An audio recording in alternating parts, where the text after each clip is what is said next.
Asansol station সংলগ্ন এলাকায় taxi সহ অন্যান্য স্ট্যান্ড সরিয়ে ফেলার চক্রান্ত করছে রেল প্রশাসন। এমনটাই অভিযোগ তুলে আসানসোল স্টেশন রোডে টায়ার জ্বালিয়ে পথ অবরোধ করে বিক্ষোভ দেখালো তৃণমূলের শ্রমিক সংগঠন আইএনটিটিইউসি। এদিনের পথ অবরোধের নেতৃত্বে ছিলেন আইএনটিটিইউসির নেতা রাজু আলুওয়ালিয়ার অভিযোগ, আসানসোল স্টেশন সংলগ্ন সমস্ত স্ট্যান্ড সরিয়ে ফেলার চক্রান্ত করছে রেল প্রশাসন। তারই প্রতিবাদে বিক্ষোভ দেখানো হয়েছে। বিক্ষোভের খবর পেয়ে আরপিএফ বাহিনী ঘটনাস্থলে পৌঁছয়। তারপরেও বেশ কিছুক্ষণ এই পথ অবরোধ চলে এবং তারপর আস্তে আস্তে পরিস্থিতি নিয়ন্ত্রণে আনতে সক্ষম হন আরপিএফ বাহিনী।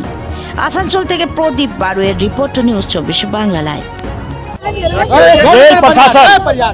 পুরো রেল প্রশাসন আসানসোল রেলওয়ে স্টেশনকে বিক্রি করার চক্রান্ত করে যাচ্ছে। সিনিয়র ডিসিএম পুরো পুঁজিপতিদের সঙ্গে হাত মিলিয়ে বাইরে যে মাফিয়ারা আছে তাদেরকে টেন্ডার করে এই পার্কিংগুলো অ্যালার্ট করতে চাইছে। 50 থেকে 55 বছর পুরনো আছে আসানসোলের ট্যাক্সি স্ট্যান্ড। আসানসোলের মানুষরা জানেন আসানসোলে একটা ইতিহাস আছে।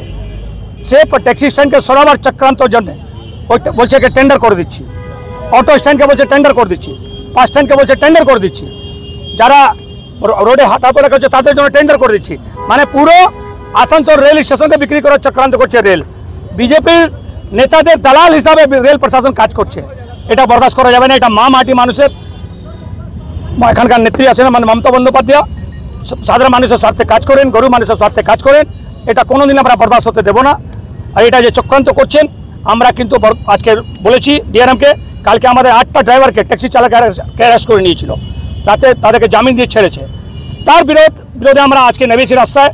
এই আন্দোলনটা রেগুলার চলবে। আর কিছু আরপিএফ অধিকারী দিয়ে যদি আমাদের শ্রমিককে ভাববে যে আমরা লাঠি উঠকিয়ে তাদেরকে ভয় খাই দেবো, তো মাটি মানুষের সমস্ত সমর্থা কিন্তু রাস্তায় আজকে নেমে গেছে। একদম ব্যাপারটা রেল প্রশাসনের বিরুদ্ধে, বিজেপির দালাল রেল প্রশাসনের বিরুদ্ধে। আমাদের 8টা ড্রাইভারকে রাতে অ্যারেস্ট করা হয়েছিল, প্রত্যেক ড্রাইভারের উপরে হেনস্থা করা হয়েছে। আমরা রেল প্রশাসনের আজকে ধিক্কার জানাই। আমরা এটা বলে দিয়েছি রেল প্রশাসনের ডিআরএম, যিনি তো ফোনই তুলেন না, উনি তো মানুষের সঙ্গে কথাই বলেন না। আমাদের নেত্রী মানুষের সঙ্গে সরাসরি কথা বলেন, আমাদের মন্ত্রী মানুষের সঙ্গে সরাসরি যখন কেউ ফোন করে সঙ্গে সঙ্গে উনি কথার জবাব দেন, উত্তর দেন। এই ডিআরএম আসানসোলে আমার একদম দুর্নীতিগ্রস্ত ডিআরএম, কারোর সঙ্গে কথা বলতে চায় না। সিনিয়র ডিসিএম পুঁজিপতিদের দালাল হিসাবে কাজ করে পার্কিংগুলো অ্যালার্ট করছে, রেল প্রশাসন রেল স্টেশনে বিক্রি করে চক্রান্ত করছে। এটা আমরা কোনোদিন হতে দেবো না। আসানসোল বাস স্ট্যান্ড ছিল রেলওয়ে স্টেশনের উপরে, তাকে ওরা আস্তে আস্তে নিশ্চিহ্ন করতে চাইছে। ট্যাক্সি স্ট্যান্ডকে নিশ্চিহ্ন করতে চাইছে, অটো স্ট্যান্ডকে নিশ্চিহ্ন করতে চাইছে। কালকে অ্যারেস্ট করা হয়েছে বলছি, তাই তো গাড়ি বন্ধ আছে। তারপরে 8টা ড্রাইভারকে রাতে অ্যারেস্ট করেছিল।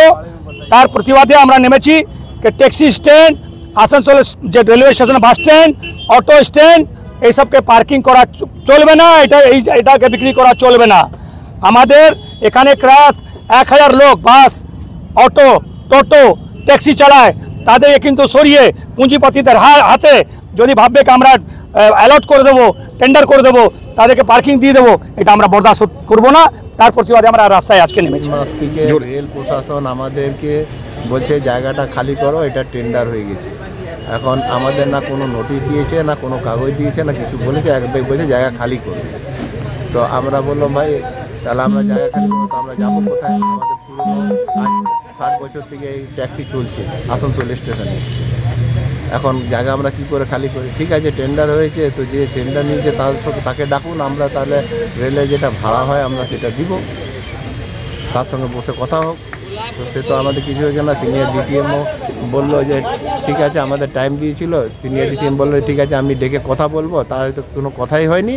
হঠাৎ এসে আমাদের লোককে উঠিয়ে নিয়ে চলে গেছে। 8 জন লোককে কেস দিয়ে দিয়েছে। 8 জন লোককে কেস দেওয়ার পর ওদের চাবিও কেড়ে নিয়েছে গাড়ির প্রশাসন, আর গাড়ি আমাদের সিজ করে দিয়েছে, বলছে গাড়ি বের করতে হবে না। ট্রেনটা আজ 60 বছর ধরে আছে। আমার মোটামুটি 24-25 বছর হয়ে গেছে আমার গাড়ি চালানো এইখানে। আপনার নাম পরিচয় বলুন। নন্দলাল মজুমদার, আমি ট্যাক্সি স্ট্যান্ডে থাকি, ট্যাক্সি ড্রাইভারি করি। আমার গাড়িও নিজস্ব অনারও আছি।